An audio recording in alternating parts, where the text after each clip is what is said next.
நாமத்தில் வாழ்த்துக்கள். இறையாசி. இன்று மார்ச் மாதம் 23ஆம் தேதி 2025 தவக்காலத்தின் 3ஆம் ஞாயிறு.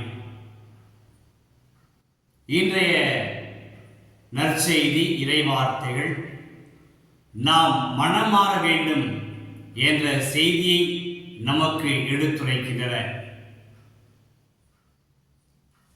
சாவு என்பது அனைவருக்கும் வருகிறது. ஒருவர் இறப்பினாலோ விபத்தினாலோ நோய்வாய்ப்பட்டு இறக்கிற பொழுது அவர் பாவியும் அல்ல, குற்றவாளியும் அல்ல. ஆக இறக்கின்றவர்கள் பாவிகள் அல்ல, வாழுகின்றவர்கள் புனிதரும் அல்ல. நாம் மனம் மாற வேண்டியவர்கள் என்ற செய்தியை இறைவார்த்தை நமக்கு எடுத்து சொல்கிறது. இன்றைய நற்செய்தியில் இயேசு கிறிஸ்துவிடம் மக்கள் சொன்னார்கள், கலிலேயர் சிலரை அவர்கள் பரிசீலித்துக் கொண்டிருந்த பொழுது பிலாத்து அரசன் கொன்றுவிட்டான். இயேசு சொன்னார், இவ்வாறு கொல்லப்பட்ட அந்த கலிலேய மக்கள் வாழுகின்ற மக்களை விட பாவிகளா? இல்லை. சிலோவாமிலே கோபுரம் இடிந்து 18 பேரை கொன்றுவிட்டதே, அவர்கள் அந்த எருசலேமில் வாழுகின்ற மக்களை விட இந்த 18 பேரும் குற்றவாளிகளா? இல்லை என்று இயேசு பதிலளிக்கின்றார்.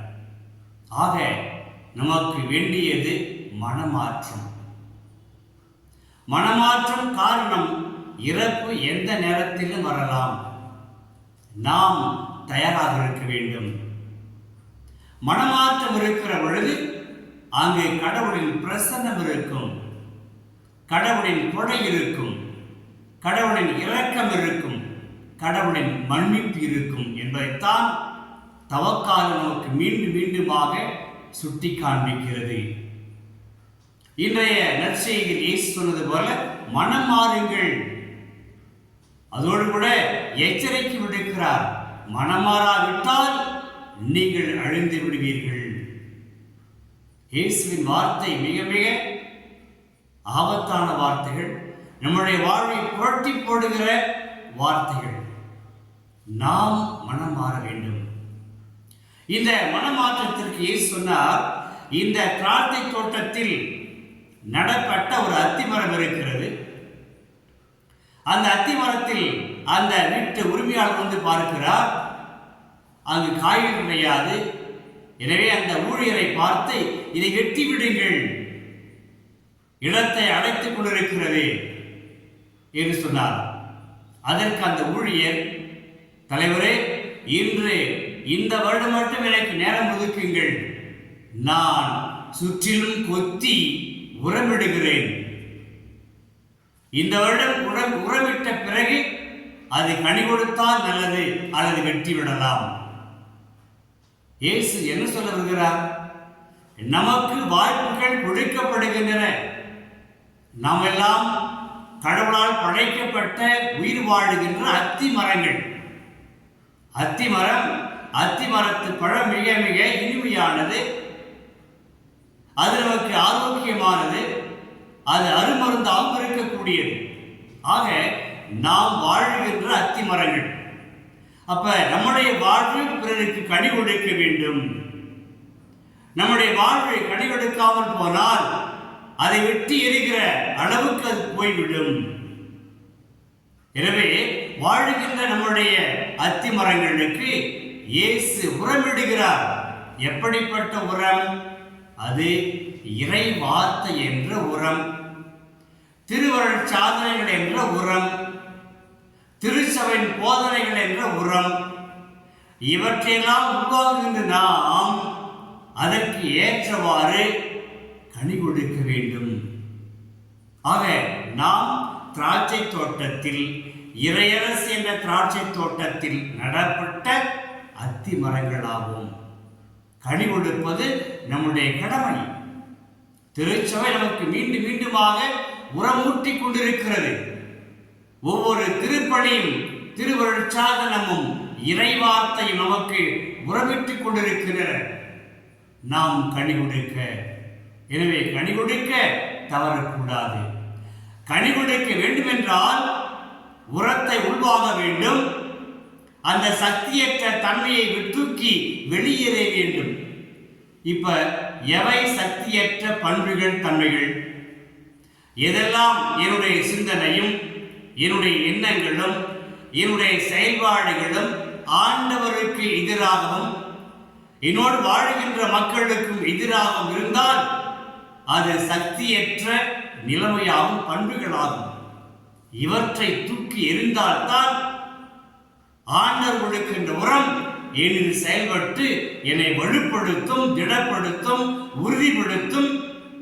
நான் சிறந்த கனிகளை கொடுக்க அந்த உரம் எனக்கு உதவும்.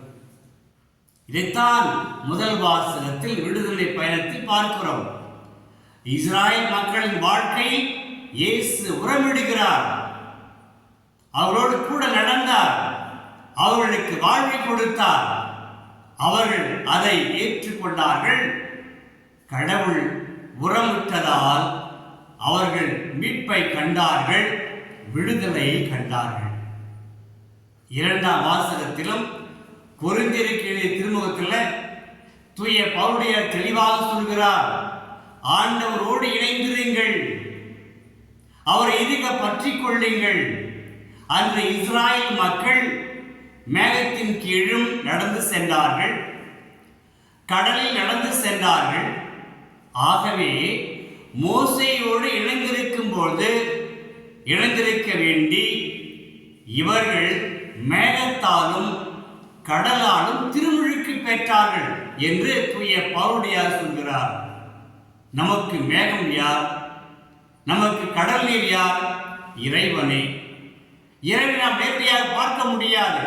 திருச்சபையே நம்முடைய மேகம், திருச்சபையே இறைவார்த்தையே நமக்கு உயிர் கொடுக்கும் நீர். இவற்றை பயன்படுத்தி நாம் வாழ வேண்டும். அப்ப இந்த இறைவார்த்தையும் திருச்சபை கட்டளைகளும் போதனைகளும் நம்ம என்ன செய்கின்றன? நம் வாழ்வை சுத்தப்படுத்துகின்றன, நம் வாழ்வை புனிதப்படுத்துகின்றன.